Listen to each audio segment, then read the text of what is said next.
Hello, welcome to the Motorsport Review. I am your host, Perry Brown. Very glad this week to be saying that we're talking about a much more entertaining Bahrain Grand Prix. Yes, some races come along like the Japanese Grand Prix, and you have to talk about some of the finer details, shall we say, of the Grand Prix. But this week, no shortage of entertainment. The Bahrain Grand Prix was an absolute thriller, and my own personal thriller here to talk with me tonight. He's full of excitement. He's full of energy anyway at the best of times.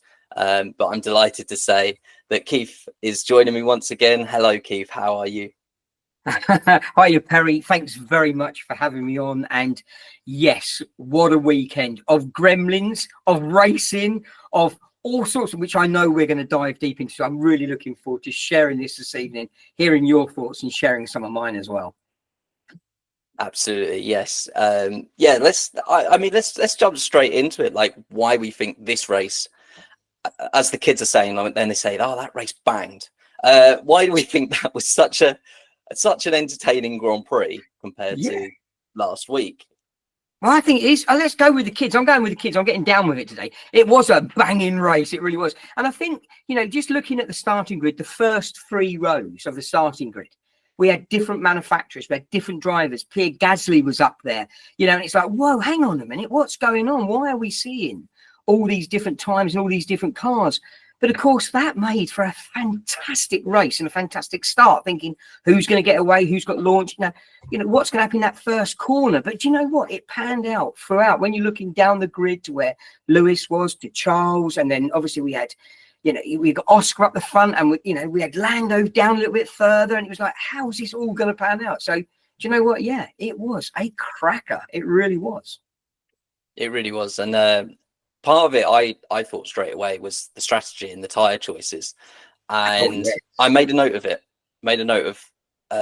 how many different strategies there were. So whether people started on the medium, went hard, went soft, 8 different strategies across the 19 cars that finished the race. Obviously, poor Carlos Sainz didn't, but even he had his own free pit stop race. But we almost got a free stop race as opposed to Japan again, which was a one. There was only one option: go for the one stop. It was medium to hards or hard to medium, and that was that. So seeing people start on, there was 5 people started on medium tires, rest on softs.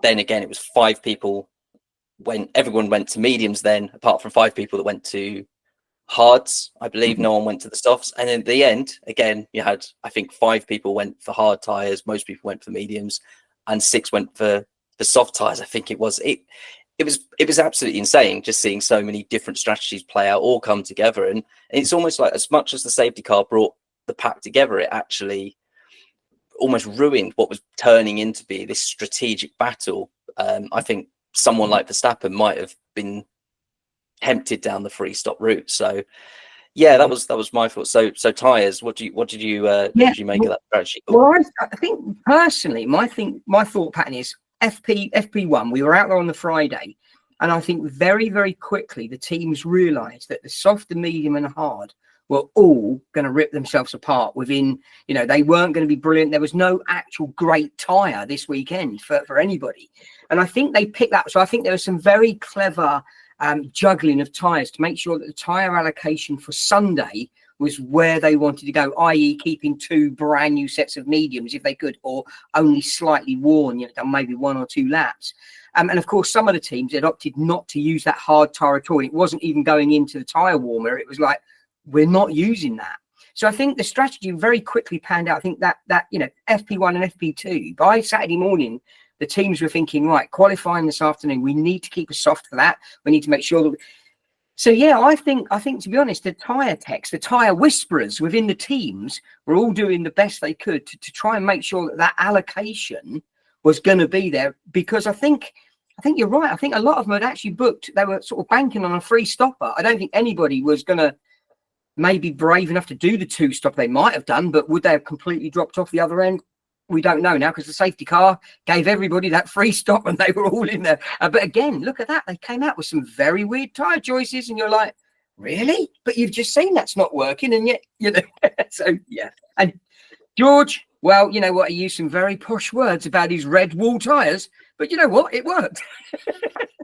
It really did. As I said, I don't think there was it was almost like there was no strong tire, but there was no weak No, tire either. no. They were very malleable with what they Mm, could do with any of the strategies, which is very mm, strange when they test here pre-season. They get the full range of Pirelli tires. You'd think mm. on this track in particular, they would know everything there is about all the tires, and somehow they arrived here on Friday and went, "Oh, we think we're going to do this," and they all had different answers to the same Mm. solution. So Yeah, yeah, yeah. very entertaining.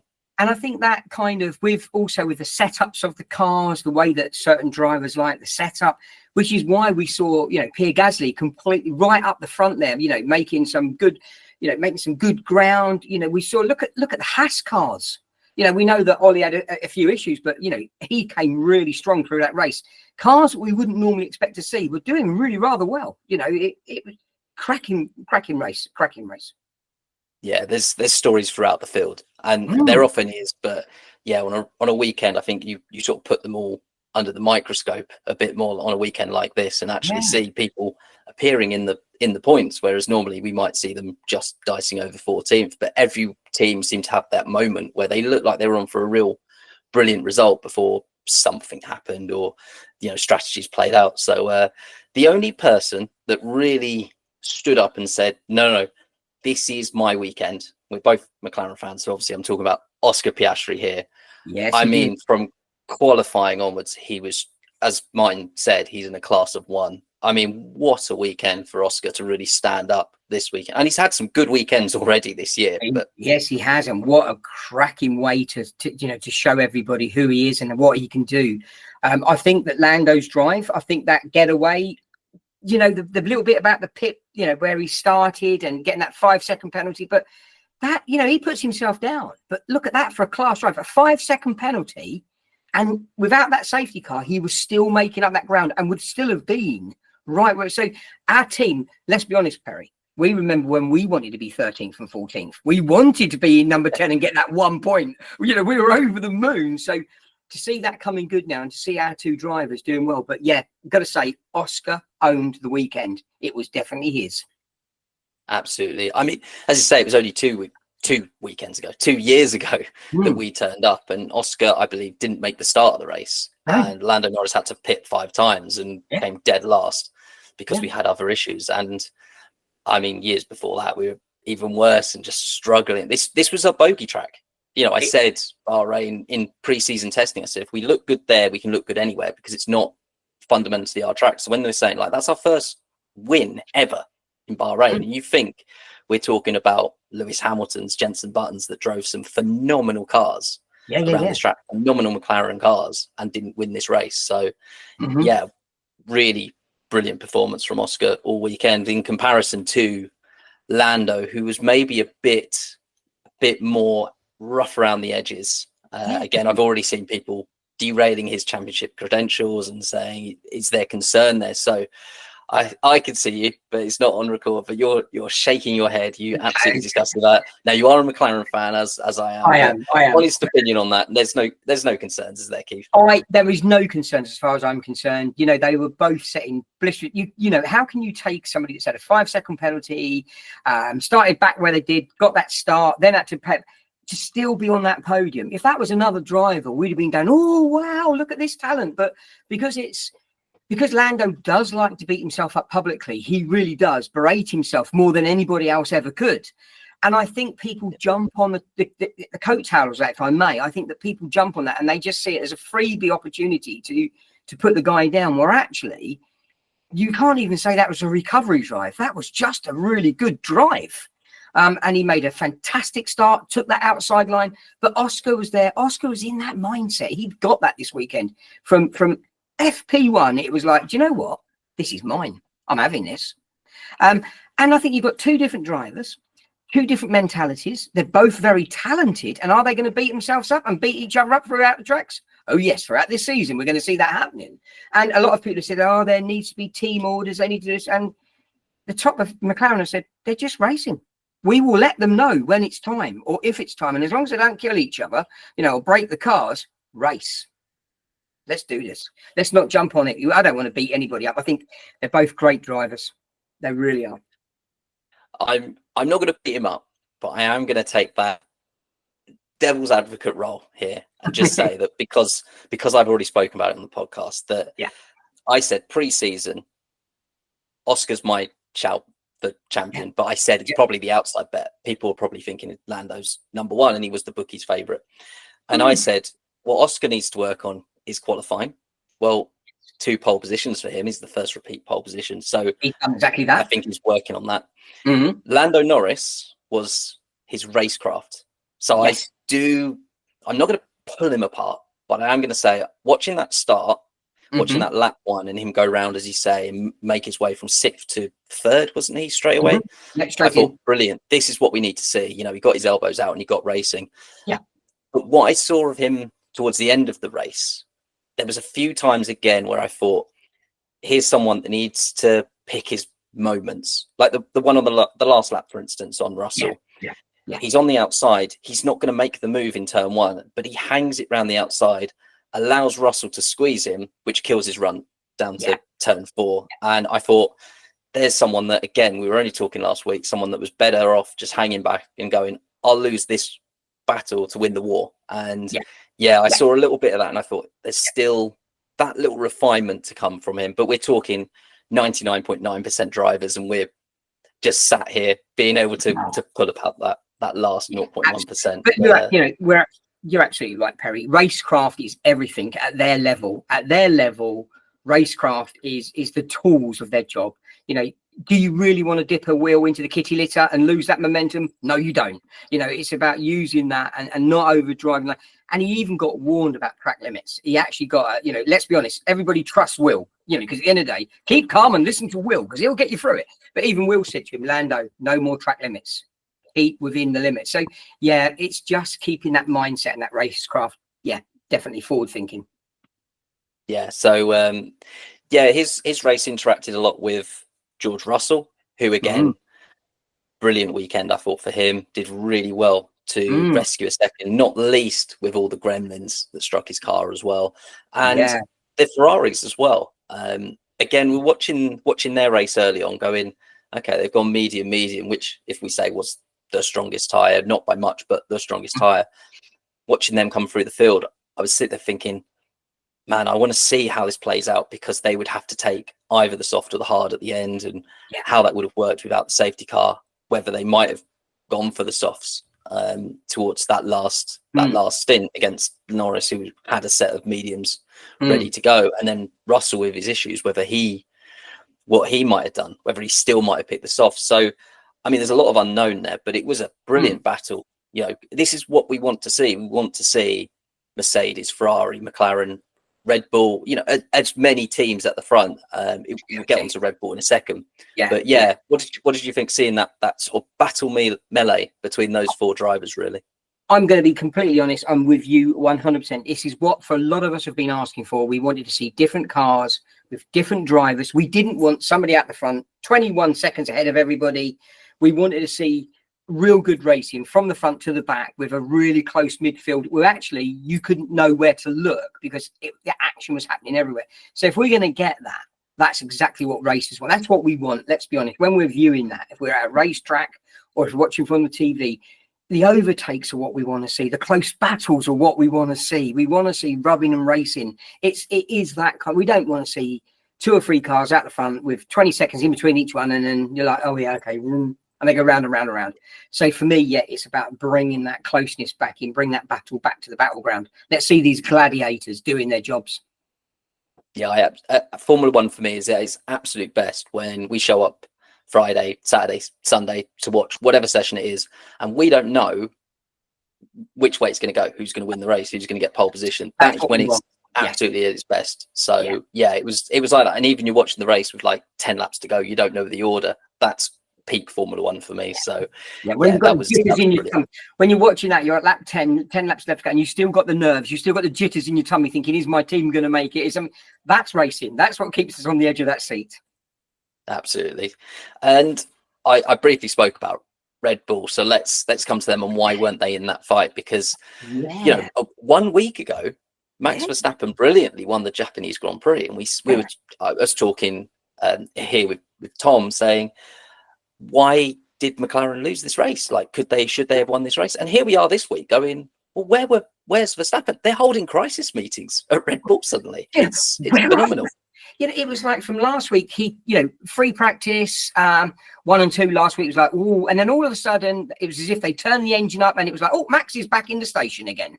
And then he went on to qualify and then he went on to win the race. And then this week from FP1 again, it was like, hang on, where are they? And of course, what we didn't see, we didn't see that progression. We didn't see that car coming good throughout those free practice sessions, free qualifying. All we heard was, I can't steer this car. The tires are not working. The front's not turning. Do you want extra turn on this? On the front wings. There was a lot of negativity from the driver's points of view. Just basically telling the pit to shush up and let them drive because nothing was working. I mean, that was the thing. Verstappen last weekend saying, I've got the 4th best car and I won the race. And I'm watching that going, listen to that thinking, you haven't got the 4th best car. You've just won the race. Like, I know every driver will say, I've just won the race with the 10th best car. Look at me. I'm fantastic. So I just put it down to a bit of showmanship. And then suddenly in Bahrain, legitimately that Red Bull was at best 4th best car. Yeah. And it really showed that, Verstappen couldn't put it in the window, which is what he does. And again, last weekend, I'm saying Red Bull do not leave crumbs on the table. But there was a couple of things they got, like their pit stops were atrocious this weekend. They put it down to a wiring loom in the gantry, but it was atrocious. As Crofty, I think it was, said in the commentary, get the man with the lollipop. System shouldn't. When the first pit stop went wrong, they should be able to overcome that very quickly and go, right, we got to go to setting B. Yeah, and also, they didn't seem as drilled when the cars were coming in. They didn't seem. There wasn't that, you could see that other teams, at one point, I know we're both Pire fans, so it's easy to go. But at one point, the camera panned into the McLaren garage and the guys were zipping up helmets like they were like raring to go. They wanted to be there. But I didn't kind of feel that energy. I mean, it may be because they didn't show us on camera, but I certainly was looking at body language from the pitch and you could see their heads drop as the car went, as if to say, oops, that wasn't good. And we know there was gremlins, but when the first one came through, as you say, when Verstappen had the first gremlin and then, Yuki had the second gremlin, there shouldn't have been a third or a fourth gremlin. That was it. Right. At this point, you're thinking, right, we've got to go back to manual. We will do the green light. We will give you a thumbs up. You've got communication. The red light's not working, Max. So when you come in, when you get the thumbs up to go, you go. You would have found, even if it was a simple old-fashioned solution, you'd have found it. But no. No, absolutely. So it was very strange. Certainly not their best weekend, but I still cannot look at Saudi Arabia this weekend and say Red Bull are going to be out of it again. I will never put them down. I will always think that they'll come back and they're always niggling in the back of your brain, going, "We're still here."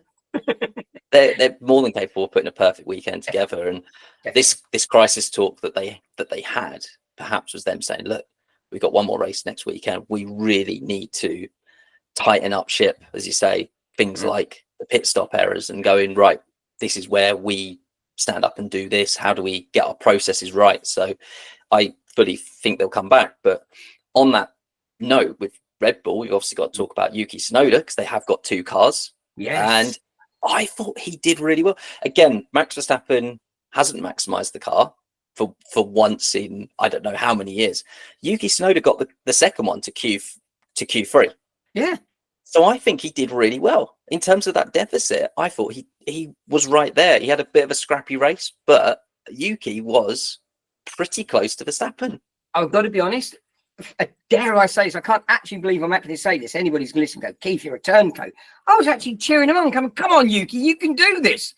I actually believe it. I wanted him to prove them wrong and that he could make that Red Bull work. Yes, of course, I'm watching the papaya cars thinking, oh, come on. And I'm hoping that nothing happens, to us. But of course, the red ones with wifey being that sort of fan in the house, I didn't care what happened there. But was I secretly willing Yuki on? I'm going to be honest, Perry. Yes, I was. I really wanted him to make a statement and say, look, I am here. I am a bloody good driver before you think of sacking me. So, yeah. He's wanted it for so long, hasn't he? He's demanded that second seat. And for some reason, he's never quite got there before now, and it was almost like, come on, Red Bull, what are you not seeing? This guy's phenomenal. He's a brilliant talent. What's going on behind the scenes? And we were talking about this again pre-season, going, what's the story here?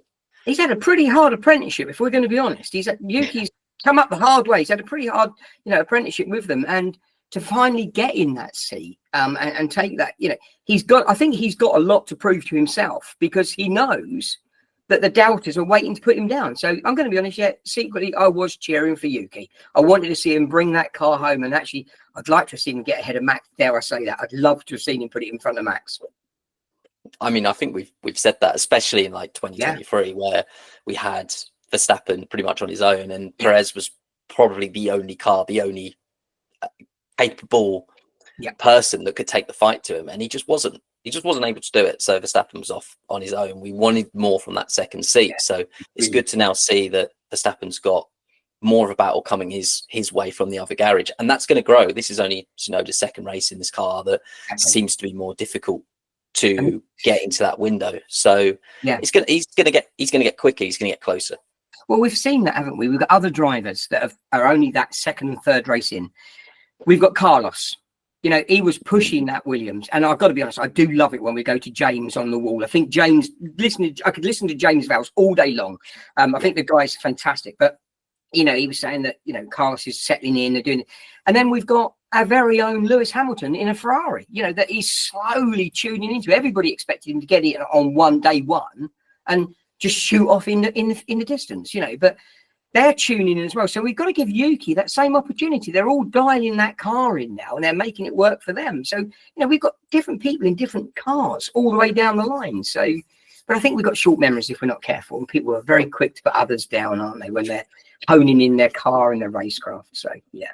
That's it. Well, these are the 20 best drivers. So a lot of the time they do get put down very quickly. Like, oh, what, you came 17th 1 week, right, you're out. But exactly that. But you know what?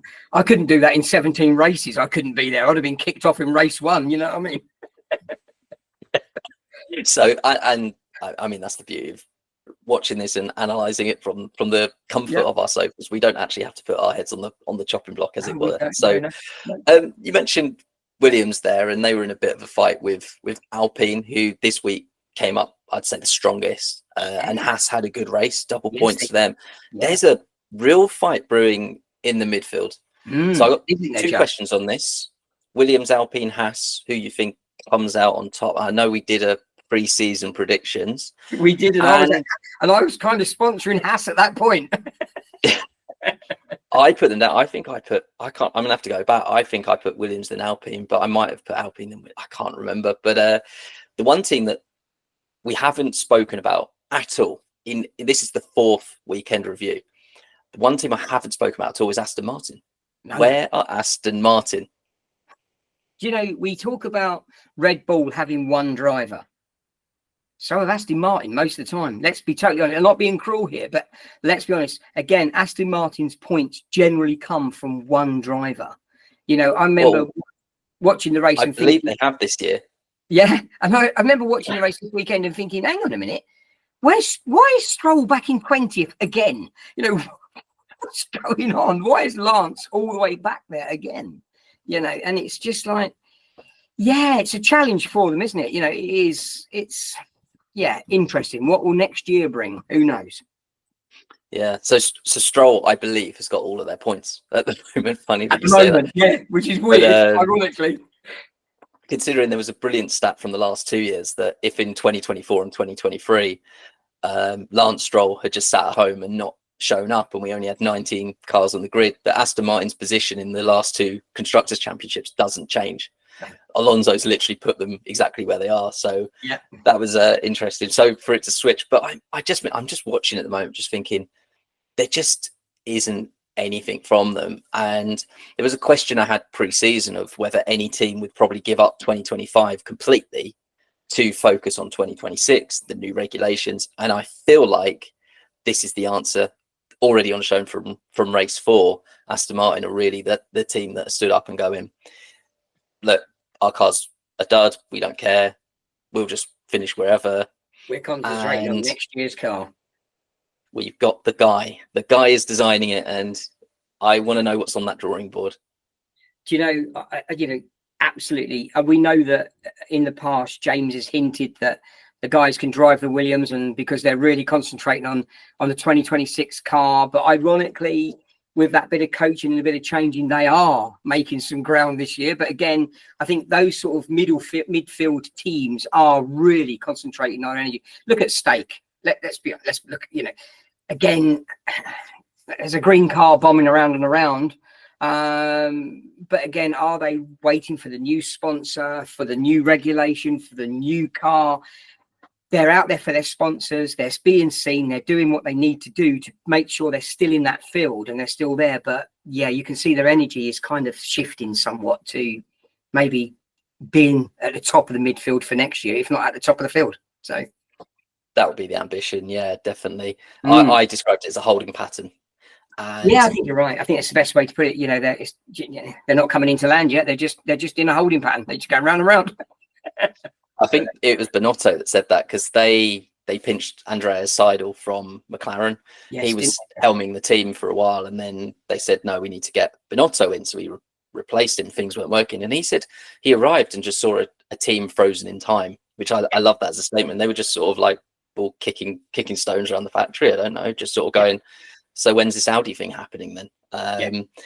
And so, yeah, maybe that's where they're at. So is there anyone else we'd like to talk about? As I say, it's not that we're skipping past Alpine. They had a really good weekend here as well. Absolutely, yeah. And I think that Ollie as a rookie, Ollie's really proved himself. Right. He's putting that Haas in places. I think, well, they both did really well. Both Haas drivers were there. But, young Ollie was out there. He was taking it to the others. He had his elbows out.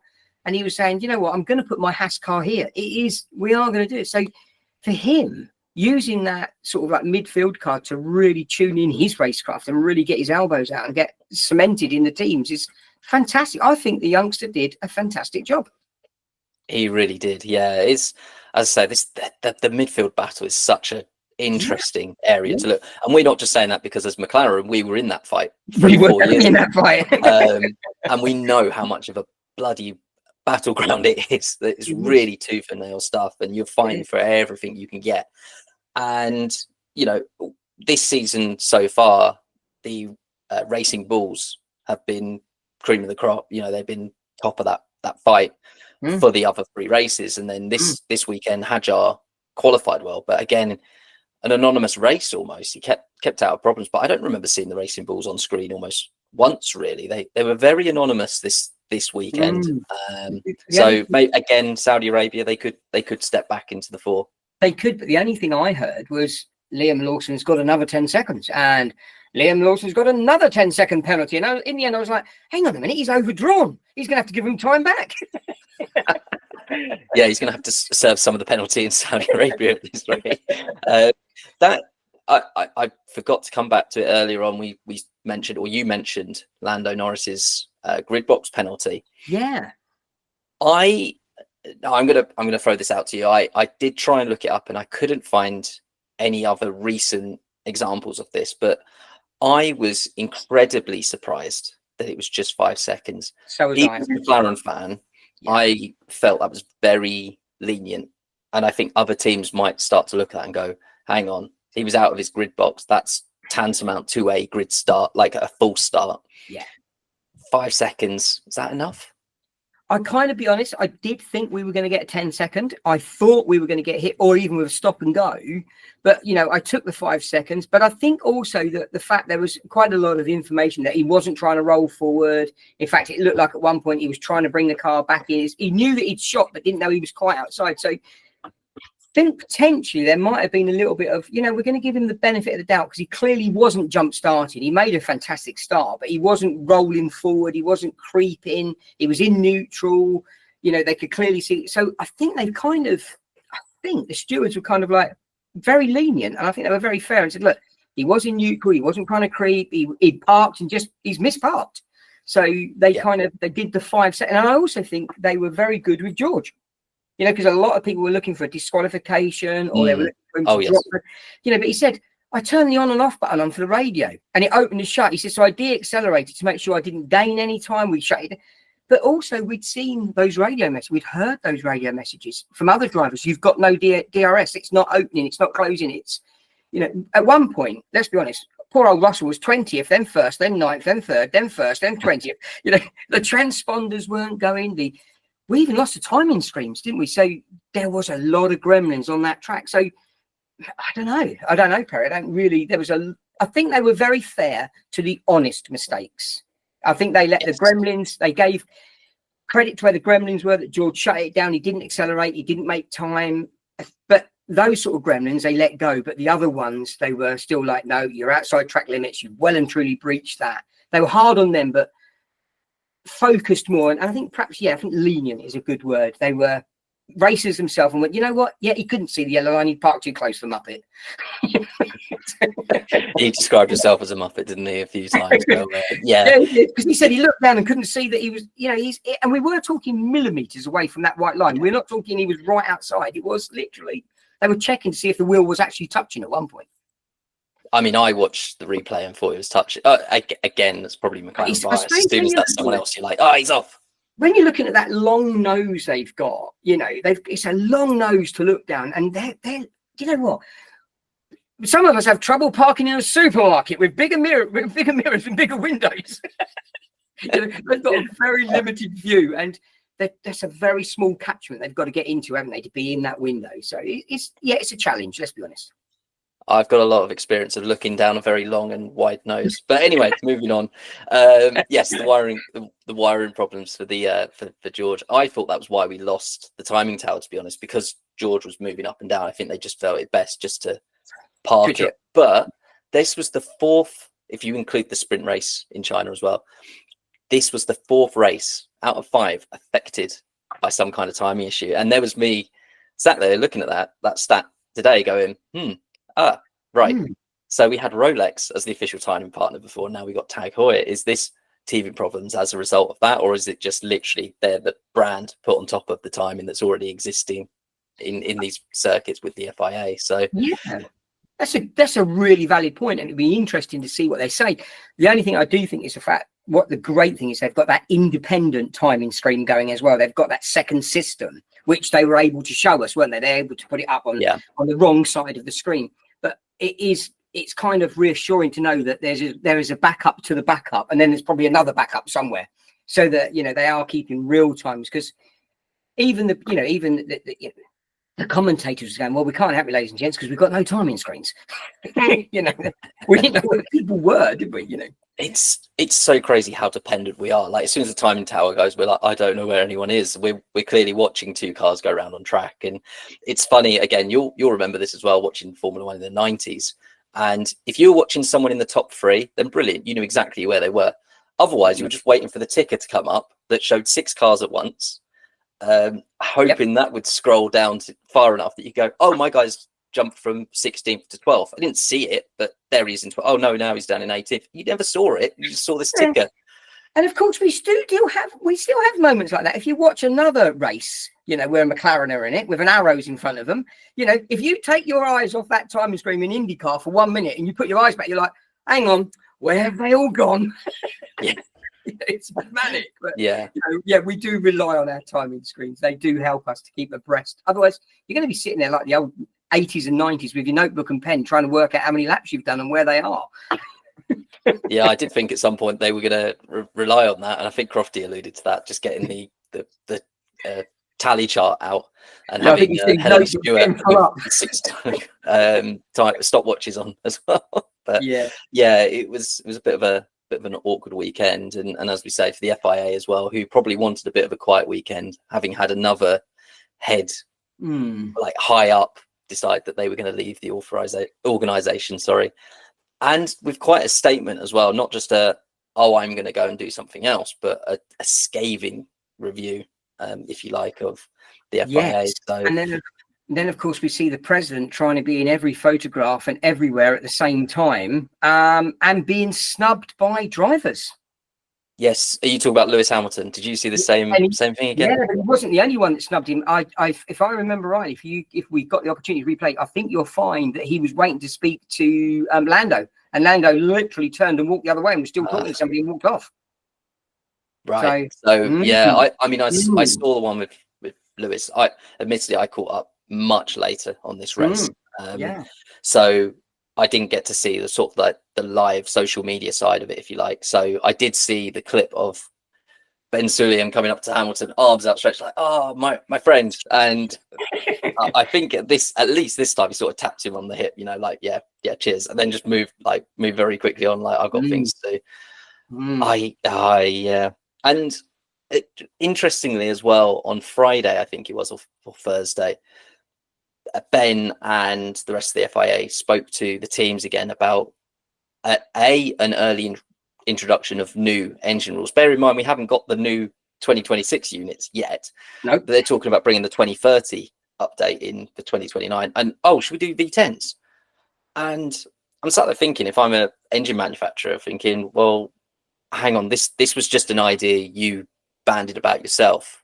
We haven't realistically spoken about this. Now you want to bring it a year ahead. So it felt very strange. The timing of it, again, with with this guy leaving his post. Was it Robert Reed? Was that his name? Leaving his position in the FIA. I thought, this is all strange. That, they want to lay low, not bring up things that my personal perspective is, and I could be totally wrong, and I'm quite happy for any viewer or listener to say so, but it's as if he's trying to buy, what should we say? What's a polite way of saying it?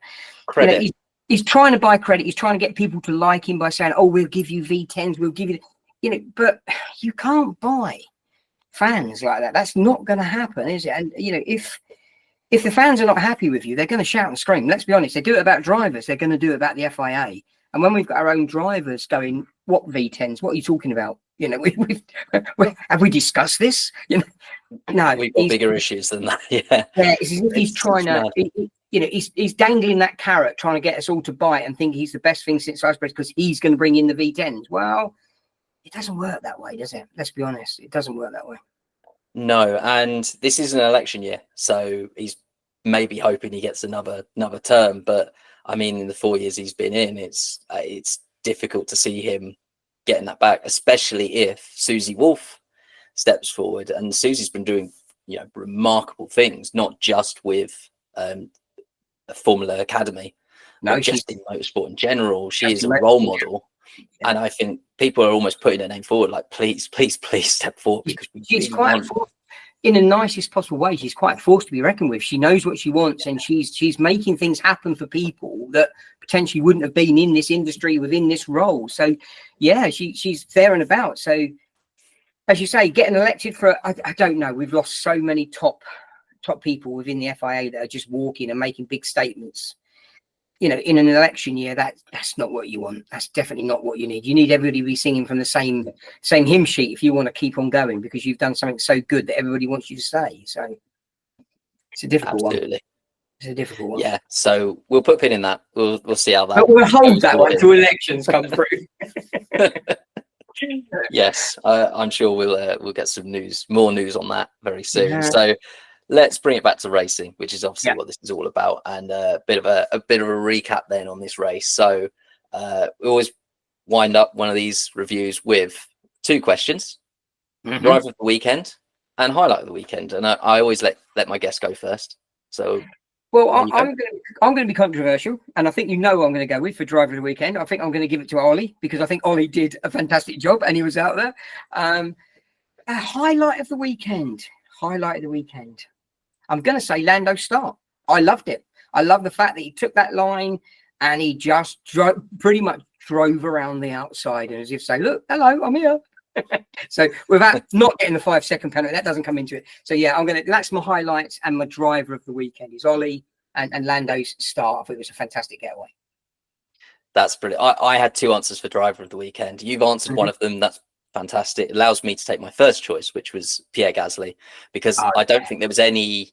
He didn't luck into anything with the safety car or anything like that. He was just brilliant all the way through. Very similar weekend to Oscar Piastri. He just maximized everything. Was chill, was credit where credit's due. Yeah. And highlight of the weekend, I think, goes to Pirelli. I genuinely think they arrived here with 3 tires, all very good, all very even, all very well matched. And just the fact that we had that different strategy call, I absolutely loved it.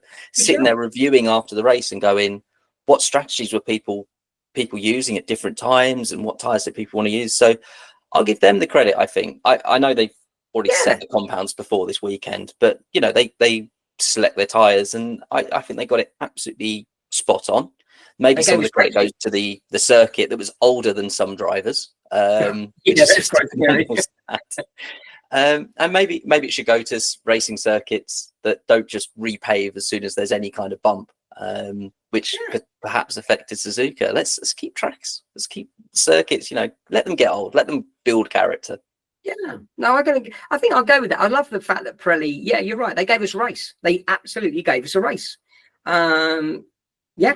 It was good. It was. Let's long may it continue. Let's, you know, when we get to Monaco, let's bring in those extra pit stops. Let's make it more challenging and make it more fun.